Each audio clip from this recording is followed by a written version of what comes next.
So guys, this is the Deegoo Mix, and if you haven't already heard of it, you might want to stay for this video, because for under $200, this is one of the most impressively spec'd phones we've ever seen on the channel.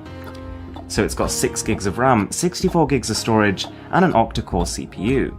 It's also got, more impressively I suppose, a near bezel-less design and dual camera system. Like, all in all, this is trying to compete with the big guys, and it'd be pretty interesting to see how well it achieves that. So I don't really do many unboxings on this channel, but let me know how it works out, and any feedback you could give would be greatly appreciated. With that being said, let's get started.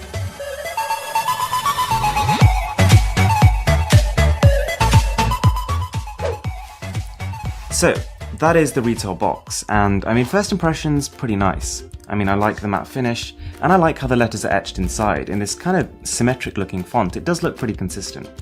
As you can see right at the top, we've got the Aurora blue color, which I'm guessing means it's a shiny product.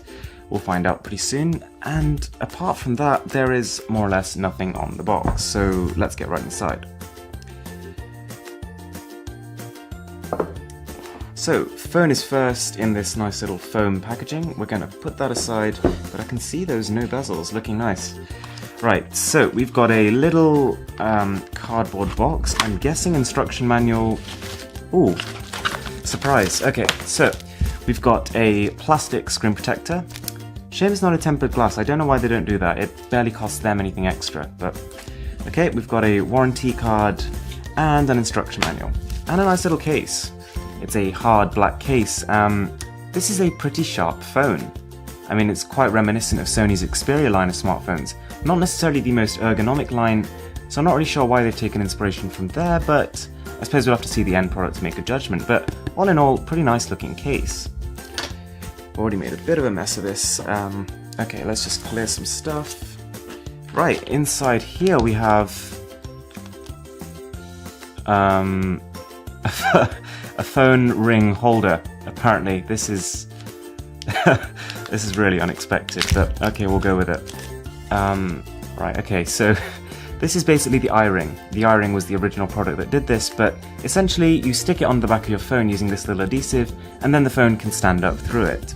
And I suppose there's a little side benefit, you can slip your fingers through and stop you dropping the phone, more or less.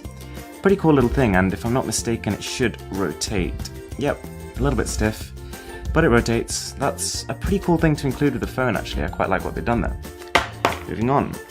So we have a USB 2, micro USB cable there, so no USB Type-C on this guy. And we have a US plug. I don't know why, I definitely live in the UK, for some reason I never get UK plugs. That's a shame. So I've also been eyeing up this guy for the last couple of minutes, and that is an 8GB memory stick. That's really like such a cool thing to include with a phone. I'm not sure why they've done it, but I mean, it looks really good. On a keychain, that is a cool gift.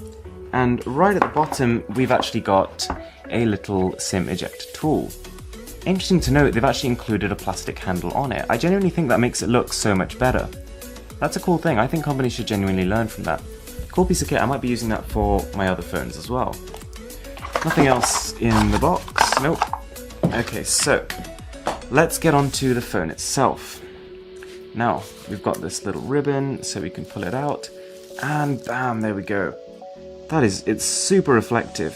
For some reason, they've also put a screen protector on the back. Now, the reason for that, the front and back of the phone are made of Gorilla Glass 5, which, considering the price of the guy, is such an impressive thing to include. We've got, as you can see, the dual camera system there, looking really swish. I am so impressed by the build quality here. I mean, considering the price, you really could not tell the difference. It's got a matte finish running around the edges of the phone, and quite nice smoothed edges. And so in terms of how it feels in the hands, first impression, heavy, and that is to be expected if they've got slabs of glass on the front and the back. It's a heavy phone, and also it's got a 3380 mAh battery, which is not small. So the second thing, unfortunately, it still feels a little bit sharp to the touch. I mean, it's definitely better than the first gen Xperia phones, which were basically rectangles, but at the same time, coming from the Galaxy S8, you can tell the difference here. Now, part of this is a stylistic choice, clearly, but at the same time, I'm not completely sure it's paid off here. But I mean, yeah, so far it looks like a really cool phone. As you can see on the bottom right, we've got the front camera, which It's going to be a bit confusing to start with. You're going to obviously have to be quite careful not to cover it with your fingers, but I'm sure that's something we can get used to. And I guess the thing I'm most impressed by with this is the fact that they're innovated on design. So a lot of these smartphone companies, especially the ones you see in China and abroad, they tend not to innovate on design so much. They tend to improve the specifications, but they're stuck with backwards design. Whereas this genuinely looks like a company that is trying to compete with the very best phones released this year. So yeah, I mean, super excited to test it, but let's get into some first impressions. So one of the first things I noticed is the fingerprint scanner here is crazy fast. Literally it feels like between 0.1 and 0.2 seconds. You're in the phone almost instantly. Also the fact that the 5.5 inch screen here is AMOLED is almost instantly evident. It is so bright, so punchy, it's a really beautiful display. It took me off guard. So I had two main observations upon using the phone.